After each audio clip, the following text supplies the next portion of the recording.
Bienvenue sur la chaîne consacrée à la radiesthésie étonnante. On sait que tout ce qui existe dans la nature, les végétaux, les minéraux, les animaux et même les humains, émettent naturellement des ondes que notre pendule peut capter facilement. Les objets également, ceux qui sont inventés et fabriqués par l'homme, qu'ils soient en 3 dimensions ou simplement dessinés, émettent également des ondes, ce qu'on appelle des ondes de forme. Parmi ces ondes de forme, on trouve les chiffres et il va falloir se rendre à l'évidence, les ondes de forme émises par les chiffres sont particulièrement étonnantes. Voilà une suite de chiffres, de 0 à 9, écrits sur une feuille, et comme d'habitude, on aligne les chiffres sur l'axe nord-sud, le 0 au nord, pour profiter au maximum de l'induction avec le champ magnétique terrestre. Je vais lancer le pendule en mode recherche au-dessus de chaque chiffre, en commençant par le 1. Le pendule continue d'osciller en mode recherche, et au bout de quelques instants, il va girer à gauche, mais vraiment très faiblement. Il a tout de même détecté une onde magnétique négative, celle que le chiffre 1 émet naturellement. On voit bien que le pendule a du mal à capter cette onde de forme, tout simplement parce que le dynamisme de l'onde est insignifiant.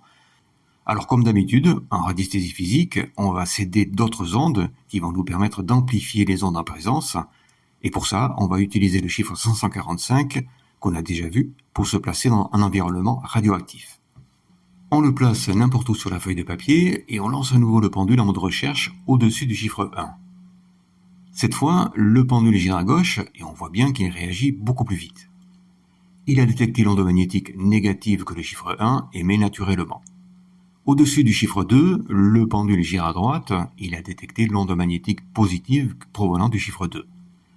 Au-dessus du chiffre 3, le pendule gira à gauche, il a détecté l'onde magnétique négative du chiffre 3.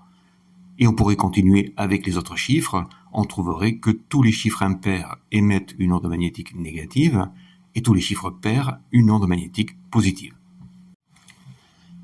Les opérateurs émettent également des ondes de forme très particulières. Sur le signe plus, le pendule gira à droite. Sur le signe moins, le pendule gira à gauche. Sur le signe de multiplication, le pendule oscille en direction nord-sud. Et sur le signe de division, le pendule oscille en direction est-ouest. Ces 4 opérateurs émettent donc chacun une onde de forme différente. Et maintenant, on va voir ce que donne la combinaison des chiffres avec ces mêmes opérateurs. Voilà le genre d'opération simple qu'on peut réaliser facilement avec le pendule. On lance le pendule en mode recherche au-dessus de la feuille. Il oscille en direction est-ouest 6 fois. Il gira à droite 6 fois. Il oscille en direction nord-sud 6 fois. Il gira à gauche 6 fois. Il s'arrête. Le pendule a effectué naturellement la loi des séries pour nous donner le bon résultat sans rien lui demander, ce qui est déjà étonnant. Mais malgré tout, on peut se demander si on a vraiment besoin d'un pendule pour effectuer ce genre d'opération simple. Alors, pour ne pas gâcher le magnifique pouvoir du pendule et l'extraordinaire capacité des ondes à nous faciliter la vie, on va compliquer les choses et calculer cette opération.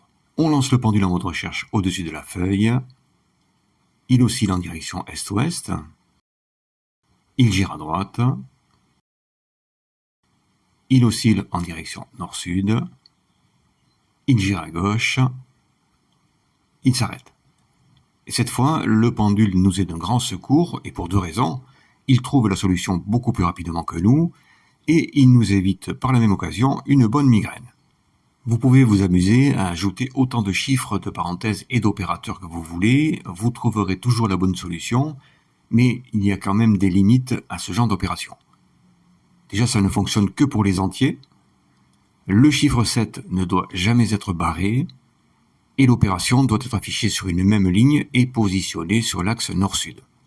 Il existe d'autres méthodes avec le pendule qu'on pourra utiliser pour calculer des opérations beaucoup plus complexes, avec des racines carrées ou cubiques par exemple, et même des logarithmes, mais rassurez-vous, on ne le verra pas aujourd'hui. Avec ce dernier exercice, on va changer de registre et cette fois, on va utiliser une autre loi de la radiesthésie, la loi des semblables. Voilà le signe pi que tout le monde connaît, et tout le monde connaît également sa valeur avec au moins 2 décimales, 3/14.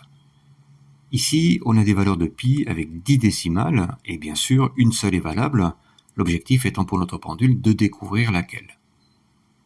On lance le pendule en mode recherche au-dessus du signe pi, et cette fois, le pendule, avant de donner sa réponse, va analyser chacune des valeurs. Il oscille vers la première valeur, toujours située à l'ouest, puis passe à la suivante, après quelques oscillations, et ainsi de suite sur toutes les valeurs.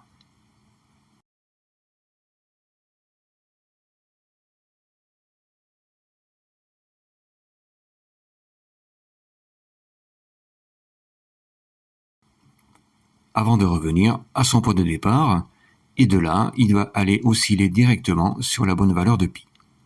La valeur chiffrée exacte de pi, quel que soit le nombre de décimales, émet une onde à la même fréquence que le signe pi, et la loi des semblables s'applique automatiquement.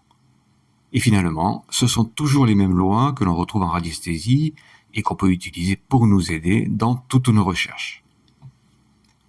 Merci d'avoir suivi cette vidéo et n'oubliez pas de vous abonner.